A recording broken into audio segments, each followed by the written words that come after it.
Hi, it's Josie, and today I would like to talk to you, I guess, a little bit about my philosophy of horse training and what I see a lot of people do wrong. And I've always wondered why they would do it like that. And I think when I think about it now, I think it's because they just don't even understand that they're doing it. So it's something I'd like to bring to your awareness. If you're aware of it, absolutely fabulous. If not, I'd like you to start to become aware of it. And if you have a differing opinion to me on this, I'm more than happy for you to put it in the comments. But please keep it respectful, because if it's not, I will delete it. And this is one thing already. Rebel is now crowding my personal space. I would like him to go back there and stay there. Now, over the course of this, he's going to step forward. I want him to go back and stay back there, out of my personal space. Come on. Good. So what I want to talk about is basically to do with pressure and release. That is one of the ways we teach horses. Yes, I know there's lots of other ways. There is clicker training. There is many ways to get to roam. This is the way that I see people not having the understanding of, and therefore they're doing it wrong. So that's what I want to bring to people's attention. And now see, Rebel has walked up, and I don't care. I want him back. No, more than that. Back there. So, and again, part of horse training, guys, you have to have the patience of a saint. I don't care. He can go back one more step now. So I want him back there. So I've got a line in the dirt here where I want him to stay while we do this video. If he keeps stepping forward, I'm just going to keep popping him back there. So now I've forgotten what I was saying. So if I put some pressure on my horse and he does something and I take the pressure away, he's learnt how to make the pressure go away. And a classic example of this is all the young horses, 99.999% of them that I've worked with, if I go up and put my finger in their side a little bit to get them to move over in a stable, in the tie-up bay, in the round yard when I'm starting them, the very first thing they will do is they will lean into that pressure.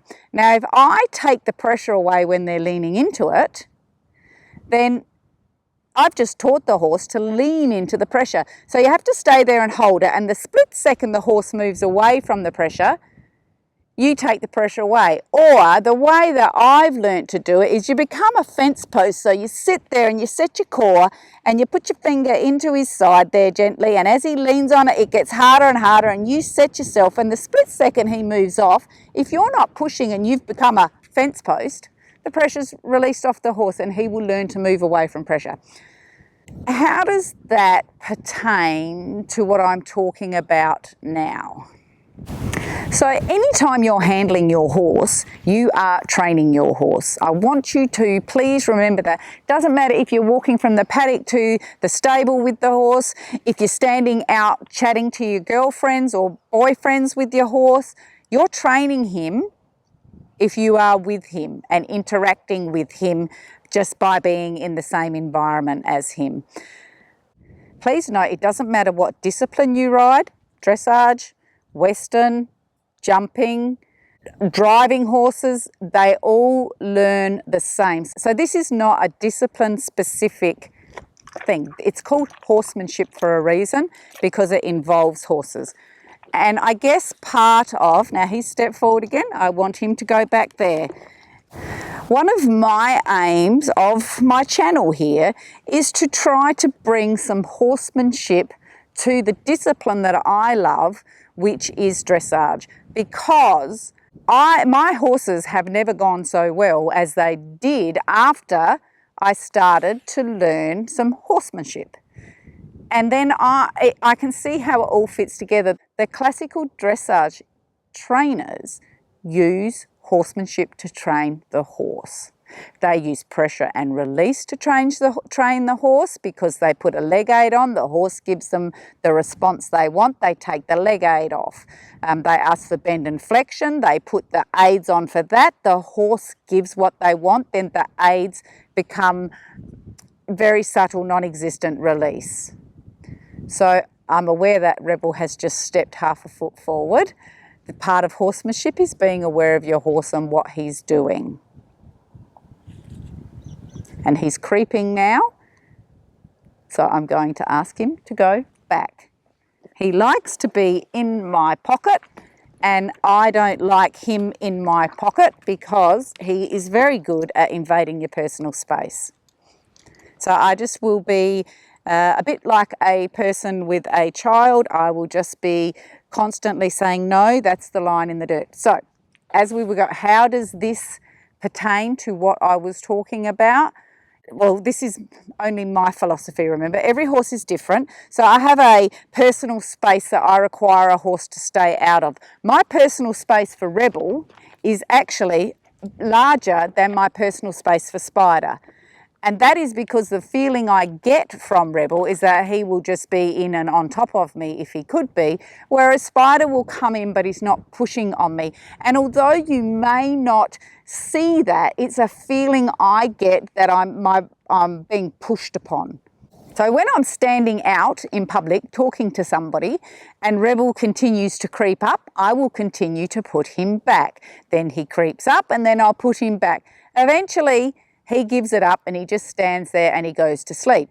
What frustrates me is the person that the horse comes up and they're ignoring the horse creeping, and it creeps and it creeps and it creeps and it creeps, and they're talking to their friend, and then they turn around and they look at their horse and they get cross with it and they belt at one.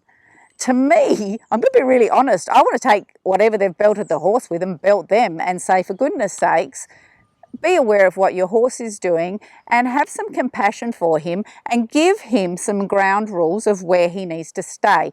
So how does that pertain to the story that just then? Well, the rider should have picked the horse up way before it got on top of the handler and asked the horse to go back where it needed to stand with using pressure and release. Back, release the pressure when he's back behind where you want them when they're out of your physical space.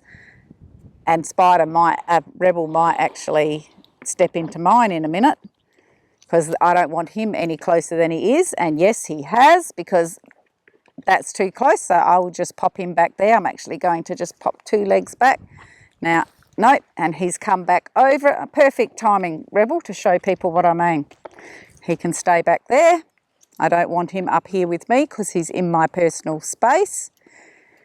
There's a line on the ground and the horse can't cross that line. If he does, as the horse handler, it's my job to pop him back behind that and then let him go.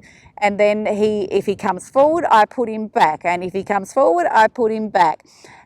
And I can promise you that it takes time to train the horse to do that, but there will come a day when he will just stand like this while you're out chatting to your friend, and he'll be a good equine citizen. That is a foundation that I put on my horse. And if you do this correctly and with some kindness and with some empathy, you'll actually teach your horse to learn. He will learn to look for a way to get the pressure to go away. So if I want Rebel to drop his head, I'll put a bit of downward pressure, and he will drop his head. The minute his head went, the pressure was gone. He understands the foundation of me doing something, him looking for an answer. When he gets the right answer, I let go of the pressure. It's one of many ways that we can train horses. So here he is, he's creeping again. I'm just going to ask that foot to go back. Can stay back there. If he comes he came even then, so and now he's come forward with this one. And I don't want him. So I've got in my mind a line on the ground which sits there. But in reality, it's not a line on the ground. It's a feeling I get when he is in my personal space. And he can go back another foot. And I'll actually push him back further if he's going to do that. So he can stay back. I know where it is. I need to feel comfortable. I don't want him squashing on my personal space. You have to be very patient with him. He's a horse, and that's what he's allowed to be. He's creeping in. You watch, he will creep a little bit further yet. I don't really feel like he's pushing on me, but 1 millimetre further and I'm going to feel crowded, and I think he's going to come now. Yep, there he goes. And he didn't even move, but I hope you saw that his body language leant forward into me. So he can go back and stand over there. But I don't think that a lot of people understand that they're using it in their everyday handling of their horses. And that's how we end up with poorly trained horses, or horses that are called naughty. In all of the years of my starting young horses under saddle, I did not have any horses, I don't believe, that were naughty horses.